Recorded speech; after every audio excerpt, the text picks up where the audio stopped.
So we're BYBI. We are a brand that was founded in the UK in August 2017, that started out as a blog between myself, Elsie, and my co-founder, Dominika, called Clean Beauty Insiders, that we've been running for a few years, that was centered around DIY skincare. So BYBI is 100% natural, vegan, cruelty-free skincare. Yeah, that's a little bit about us. I mean, just talking a little bit about the kind of idea of a global brand, one of the things that people say when you have a bigger business is that if you're selling product, that you will sell mainly through retail rather than direct selling. Have you found that to be the case? What has your experience been with that? Yeah. We were literally just talking about this earlier with someone. All the time. Yeah, this comes up a lot. If you go into institutional money, like if you get backed by venture capitalists, they are very, very interested in the direct to consumer piece. Okay. For very good reason. It makes a lot of sense in many ways. You don't have to give margin to a retailer, number one. Like, obviously that makes like total business sense. And number two, you own all of your customer data and the entire communication process with your customer. Again, from a marketing standpoint, like it makes like it's obviously the right thing to do. However, it's not an easy thing to do. No. For a direct to consumer business. Direct to consumer businesses traditionally are kind of like online, like they'll start online and then they might kind of venture into physical retail spaces.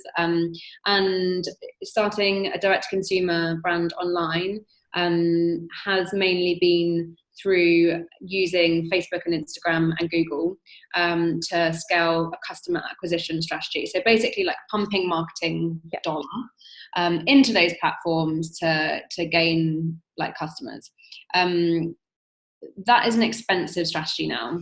Like Facebook advertising isn't what it used to be like 3 years ago. It's very, very hard to win over customers. It is also then hard to keep them. So like you may have like a ton of first time purchases, for example, but like the lifetime value of these customers is nothing. So like it's hard to win kind of like loyal customers through those brand strategies. Even if you start venturing out into other forms of marketing, like to get the scale that you need to grow a successful and positive ROI, you need to pump a ton of money into marketing, which means that you need that money up front. So if you are a brand that hasn't taken on investment or hasn't started off with a ton of money, you will find it very difficult to be a direct to consumer only brand. We didn't start off with a ton of money. And we made a choice to actually partner with wholesalers, one, to bring on revenue quickly, because we didn't have the money. So obviously it makes sense, like get some cash into the business.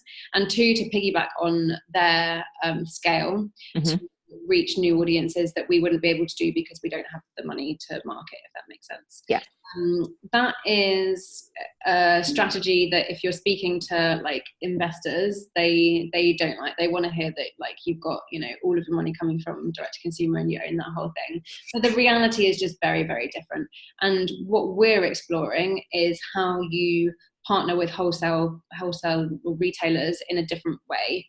Like, how can you own that process and do something differently? Like, how can you really use them for your advantage, basically, and not just be, you know, at their beck and call? And how can you kind of like own that power relationship and make the fact that you're giving away half of your margin or whatever worth your while in what you get in return from like brand awareness and that kind of thing?